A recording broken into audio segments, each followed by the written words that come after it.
बिस्मिल्लाहिर्रहमानिर्रहीम, अस्सलाम वालेकुम। वेलकम टू द बीनर सलीम शो। ईद की लंबी चौड़ी 5 छुट्टियां जो सबको दी गई थी रफली, वो ख़त्म हो चुकी हैं। आज सबका ऑफिशियली पहला वर्किंग डे था। वो अलग बात है कि हम लोग जिस शोबे से वाबस्ता हैं, लीक्स का सिलसिला ईद का ऊपर भी जो है वो जारी रहा और उसके ऊपर फिर जाहिर सी बात है मैंने फिर भी ना चाहते हुए भी अपनी फैमिली को डिस्टर्ब किया, आप लोगों को भी फैमिली टाइम से डिस्टर्ब किया और फिर मैंने कुछ ना कुछ आप लोगों को अपडेटेड रखा।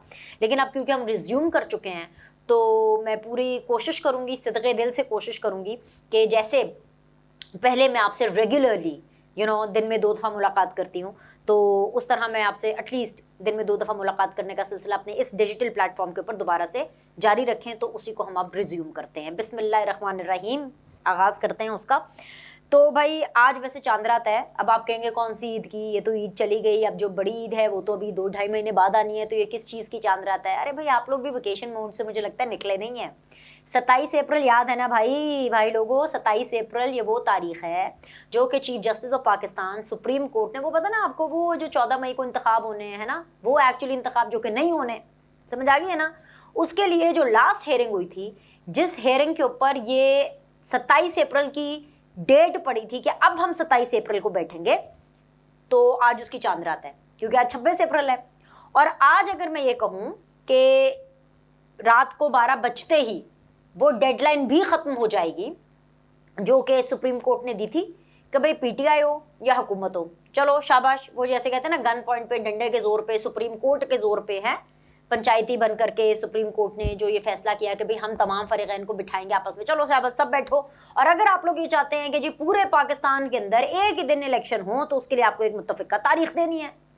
अब वो तारीख़ नहीं आई, डेडलाइन गुजर गई, और सिर्फ डेडलाइन ही नहीं गुजरी, सिर्फ तारीख़ ही नहीं आई, बल्कि सुप्रीम कोर्ट ने, चीफ जस्टिस ऑफ पाकिस्तान ने जो करना है वो भी मैं आपको बताऊंगी क्या करना है, कि क्या करने के उनके ज़्यादा चांसेस हैं। वैसे तो खैर हमें मतलब साकिब निसार साहब की जो ऑडियो लीक हुई है उसके अंदर हमें पता चल ही गया है कि किस तरफ इन्होंने जाना है, कौन सा आर्टिकल है जिसका रास्ता इख्तियार करते हुए जो है हुकूमत को टफ टाइम देने की कोशिश की जाएगी। लेकिन वो सब कुछ होना है 27 अप्रैल को 11:30 बजे के बाद। 27 अप्रैल को 11:30 बजे से पहले तक, और आज के पूरे दिन क्या होता रहा, वो ये होता रहा कि जी चीफ जस्टिस ऑफ पाकिस्तान ने जो फैसला देना है, जो अमल करना है, जो भी करना है, वो तो उन्होंने 27 अप्रैल को करना है या उसके बाद करना है।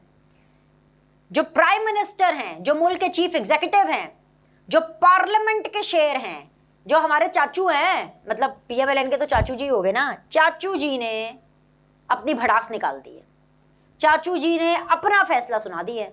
और जी प्राइम मिनिस्टर शहबाज शरीफ साहब का ये फैसला है, बड़ी सीधी सी बात है कि प्राइम मिनिस्टर शहबाज शरीफ साहब ने कहा है कि भाई जो सुप्रीम कोर्ट है ना, आपका काम पंचायत लगाना नहीं है, आपका काम सालसी का किरदार अदा करना नहीं है, आपका काम है आइन और कानून के मुताबिक फैसला देना।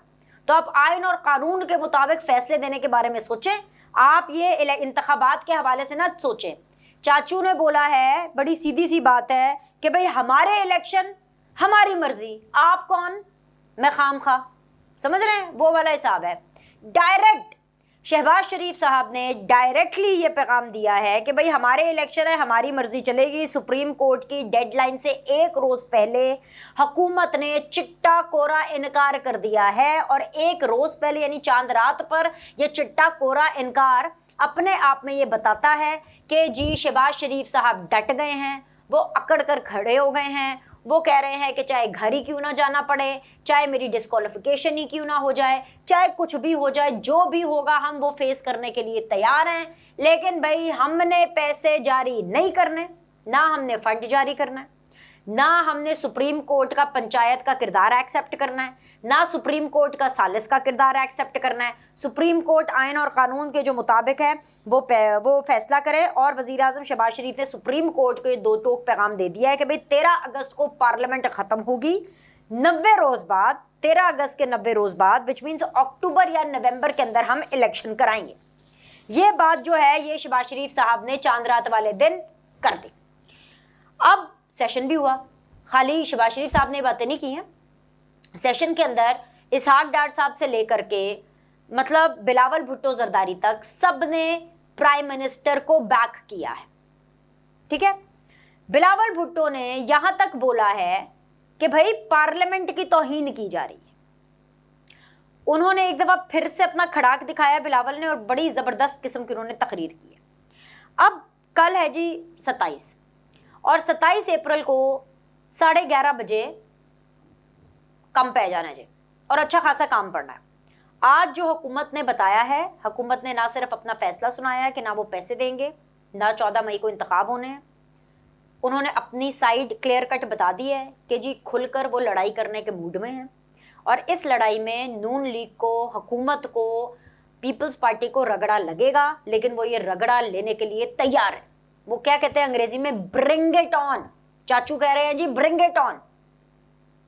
दूसरी तरफ अगर मैं सुप्रीम कोर्ट की बात करूं या चीफ जस्टिस ऑफ पाकिस्तान की बात करूं, तो भाई पता चला कि आज उनकी कुछ तबीयत ठीक नहीं है और उन्होंने आज रेस्ट किया। कल तमाम जो मामूल के केसेस हैं उनको साइड पे करके 11:30 बजे उन्होंने हेयरिंग कॉल कर ली।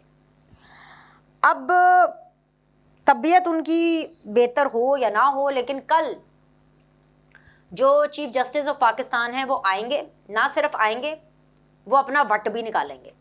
वट दो चीज़ों का है, एक तो माजबीन साहिबा वाली ऑडियो का, क्योंकि जाहिर सी बात है चीफ जस्टिस ऑफ पाकिस्तान की वो सास हैं, एक उसका भी वट निकालना है उन्होंने। दूसरा वो जो साकिब निसार साहब, जो उनके हवाले से जो ऑडियो लीक हुई है। अब जब ये जो साकिब निसार साहब जो बड़े कहते फिरते रहते हैं ना कि जी मैं तो बस अब कुछ नहीं बोलूँगा रिटायरमेंट के बाद, और वो सिंपल ये कहते हैं कि जी मैं तो बस एंड के ऊपर जाके ना अब मैंने कोई आईनी मामलात के ऊपर बातचीत नहीं करनी है, मैं जो हूँ सिर्फ और सिर्फ एक किताब लिखूँगा, और वो जो किताब है ना उसके अंदर सब कुछ का बताऊँगा मैं। लेकिन वो बड़े बुजुर्ग अक्सर कहते हैं कि गंदी आदतें बहुत देर से जाती हैं। इन सारे लोगों को जो आदतें पड़ी हुई है ना गंदी गंदी, दूसरों के कामों के अंदर टांग अड़ाने की, अपना काम करना नहीं है, ठीक है, दूसरों के कामों के अंदर टांग अड़ानी। या फिर अगर मैं ये कहूँ वन लाइनर आपको दूंगी, इनको, इन सब हजरात को जो गंदी आदतें पड़ी हुई है सियासत करने की, ये इतनी जल्दी छूटती थोड़ी ना है। ये जो सियासत का जो नशा है, जो सियासत का जो चस्का है, ये इतनी आसानी से छूटता थोड़ी है। तो इसलिए तो जो डायरेक्टली जो साकिब निसार साहब हैं वो जो हैं वो तो जी बड़ी बातें कर रहे हैं अपनी तरफ से। वो जो साबिक गवर्नर पंजाब भी रह चुके हैं ख्वाजा तारिक रहीम साहब, उनकी एक ऑडियो लीक आती है। अच्छा, अब उस ऑडियो लीक का मैं यहाँ पे क्यों जिक्र कर रही हूँ वो मैं आपको बताती हूँ। साकिब निसार साहब के तारिक रहीम को सुप्रीम कोर्ट में ज़ेरे समात अज़ खुद नोटिस से मुताल्लिक अहम मशवरे दिए जाने की वाज़े तौर पर बातें सुनी जा सकती हैं। It's a very clear cut audio, और क्लॉज 3 में रास्ता दिया है, ये उनकी कॉन्वर्सेशन है। क्लॉज 3 है उसमें रास्ता दिया है। तौहीन अदालत का बिल्कुल क्लियर केस है। ये साबिक चीफ जस्टिस साकिब निसार साहब ये ख्वाजा साहब को बता रहे हैं, यही वही ख्वाजा साहब जिनकी बेगम की गुफ्तगू चीफ जस्टिस उमर अता बंदयाल साहब की जो मदर इन लॉ हैं उनके साथ लीक हुई। आगे से ख्वाजा तारिक रहीम का साकिब निसार के मशवरे पर जवाब क्या आता है, वो ये आता है कि जी हमारे पास वही वे आउट है। ये बात आपको बताने का मकसद ये है कि वे आउट जो चीफ जस्टिस उमर अता बंदयाल साहब निकालने वाले हैं ना, वो यही निकालने वाले हैं, क्लॉज 3 का रास्ता इख्तियार करेंगे, जिसके अंदर तौहीन अदालत बिल्कुल क्लियर कट तरीके से लगाएंगे। ठीक है। अच्छा, अब कल क्या होगा, ये तो अल्टीमेट मैंने आपको रिजल्ट बताया। जिस तरह आज हुकूमत ने अपना अल्टीमेट खड़ाक बता दिया, नहीं देने पैसे, जो करना है कर लो, ठीक है, नहीं कराना 14 मई को इलेक्शन, जो करना है कर लो। आप होते कौन हैं, तुसी कौन हो, तुसी मामे लग गए हो, ठीक है ना। इसी तरह सुप्रीम कोर्ट ने भी अल्टीमेटली ये बताना है कि हम ज़्यादा ताकतवर हैं, आप हमें बदनाम कर रहे हैं, तो क्या हो गया है। उमर अता बंदयाल साहब वट तो निकालेंगे ना, लीक ऑडियोज़ का भी निकालेंगे वट, बदनामी का भी वट निकालेंगे। जा रहे हैं, आखिरी 3-4 महीने उनके पास रह गए हैं, उसका भी वट निकालना है कि भाई अब तो ये ताकत सिर्फ 3-4 महीनों की रह गई है, तो जोर तो अपना लगाएंगे। अब जब चीफ जस्टिस साहब कल आएंगे, जब तमाम लोगों को वो बुलाएंगे, तो जो पार्लियामेंट के शेर हैं वो कल चीफ जस्टिस के सामने शेर नहीं बनेंगे, वो कल एक आईनी और एक कानूनी मौक़िफ़ पेश करेंगे। उनका मौक़िफ़ होगा इमरान खान की शिकायतें लगाना। या आप लिख के रख लें। आपको क्या लगता है कि हुकूमत की तरफ से जब ये चीफ जस्टिस उमर अता बंदयाल साहब के सामने पेश होंगे तो ये बोलेंगे, हुकूमत ये बोलेगी कि हमने पैसे नहीं देने, हमने जो है 14 मई को इंतखाब नहीं कराने। नहीं, हुकूमत ये कहेगी कि भाई हमने बहुत कोशिश की, हमने इमरान खान साहब से रब्ते करने की भी बहुत कोशिश की, 4-5 लोगों का नाम भी देंगे, असद कैसर साहब का नाम देंगे, शाह महमूद कुरैशी साहब का नाम देंगे, और भी 4-5 लोगों का नाम देगी हुकूमत, और वो कहेगी कि भाई हम लोगों ने इनसे कहा कि भाई आप हमारे साथ मुशावरती अमल का आगाज़ करें। और उनका जवाब ये था, PTI का जवाब ये था, यह हुकूमत बताएगी अदालत के अंदर, कि भाई उन्होंने कहा कि भाई हमारे पास इस्तेहकाक नहीं है, और लुब्बे लुबाब ये होगा कि हुकूमत के जो वकला हैं वो ये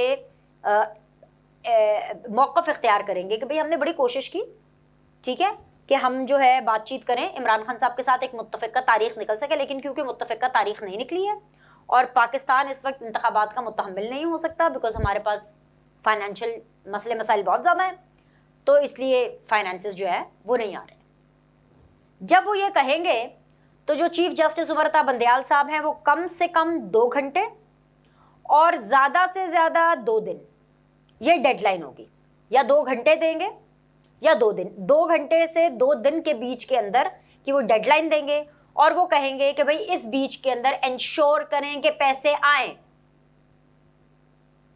और अगर नहीं हुआ, अगर इस बीच भी पैसे नहीं आते, तमाम तर जो है प्रोसीडिंग्स इंतखाबात की 14 मई के हवाले से नहीं शुरू होती, तो फिर वो कंटेम्प्ट वाला रास्ता उसके ऊपर जाएंगे। ठीक हो गया। अब हुकूमत ने इसकी ये तैयारी कर ली है कि भाई अगर ये तौहीने पार्लियामेंट होगी, यानी कि अगर सुप्रीम कोर्ट फिर भी डंडा करेगी, उमर अता बंदयाल साहब फिर भी डेडलाइन देंगे, टाइमलाइन देंगे और इंश्योर करवाएंगे कि इसके अंदर पैसे भी आए और बाकायदा तौर पर 14 मई वाली डेट के ऊपर इंतखाबात वाली मसले के ऊपर अमल हो, तो पार्लियामेंट इसको तौहीने पार्लियामेंट के ज़ुमरे में लेगी। और अगर चीफ जस्टिस ऑफ पाकिस्तान तौहीने अदालत की राह पर चलते हुए प्राइम मिनिस्टर, वज़ीर दिफा, फाइनेंस मिनिस्ट्री और जो भी ये जो कामीना है, अगर इसको कंटेम्प्ट के ज़ुमरे में लेकर के आएंगे, तो पार्लियामान भी इन 3 जजेस को बुलाएंगे। कहाँ बुलाएंगे? कि जी वो पार्लियामानी कमेटी के सामने पेश हो। यानी कि अगर तौहीने अदालत के ऊपर अमल दरामद होना शुरू होगा, तो फिर तौहीने पार्लियामेंट पे भी अमल दरामद होना शुरू होगा। हुकूमत डिलेइंग टैक्टिक्स इस्तेमाल करेगी। डिलेइंग टैक्टिक्स किस चीज़ में? जो फंड्स के लिए जो डेट होगी उसको भी आगे लेके जाने के लिए, कंटेम्प्ट के ऊपर अमल करने के लिए भी आगे लेके जाने के लिए, और साथ ही साथ वो चीफ जस्टिस ऑफ पाकिस्तान को एक टफ टाइम देने की कोशिश करेगी। लेकिन यहाँ पे एक इशू है। इशू ये है कि चीफ जस्टिस ऑफ पाकिस्तान के पास इस वक्त इतने ज़्यादा इख्तियारात हैं कि अगर शहबाज शरीफ साहब प्राइम मिनिस्टर या काबीना तौहीने अदालत में अगर पेश ना भी हो, फॉर एग्जाम्पल कि अगर उनको बुलाया जाता है एक टाइमलाइन के बाद, अब पता नहीं ना कल उमर अता बंदयाल साहब की तबीयत कितनी ठीक है या कितनी ख़राब है कि वो 2 घंटे की टाइम देते हैं 2 दिन का देते हैं, लेकिन वो अपना खड़ाक तो दिखाएंगे, अपनी खुन्नस तो निकालेंगे। ठीक है। अब ये उस पर बेस करता है कि वो जो टाइमलाइन जिस टाइमलाइन पे देते हैं, अब उसमें अगर प्राइम मिनिस्टर या काबीना कोर्ट में नहीं भी आते, कंटेम्प्ट के लिए नहीं भी आते, तो फिर भी चाहे वो प्राइम मिनिस्टर हाउस हो, चाहे प्राइम मिनिस्टर ऑफिस हो, चाहे अपने घर बैठे हो, चाहे 180H बैठे हो, वो तौहीने अदालत लग जानी है और उसके ऊपर अमल दरामद भी हो जाना है। राइट। सो अगर तौहीने अदालत लगेगी तो फिर तौहीने पार्लियामेंट भी लगेगी। ये आज पार्लियामान ने वाजे कर दिया। एक तो ये चीज़। दूसरी ये चीज़ कि जो कॉल का मैंने आपको बताया, ये वो रास्ता है जो कि चीफ जस्टिस उमर अता बंदयाल साहब अपनाने वाले हैं। अब वो जो 3 जजेस हैं जिनको पार्लियामान अपनी कमेटी के सामने बुलाएगी, वो 3 जजेस कौन है? उमर अता बंदयाल साहब होंगे, जस्टिस मुनीब साहब हैं और जस्टिस एजाज साहब हैं। ये वही 3 लोग हैं जिनको बुलाया जाएगा। तो भाई ये फड्डा लंबा चौड़ा पड़ गया है, कल बड़ा हैपनिंग दिन होना है, तो आज के लिए मैं बस इसी के ऊपर ख़त्म करती हूँ। लेकिन इमरान खान साहब जो हैं वो किसके मशवरे मान रहे हैं, किसके मशवरे पर चल रहे हैं, ये सब बातें मैंने आपसे करनी है। उसके लिए आपको अगली वीडियो देखनी पड़ेगी। लाइक करें, सब्सक्राइब करें। आपसे फिर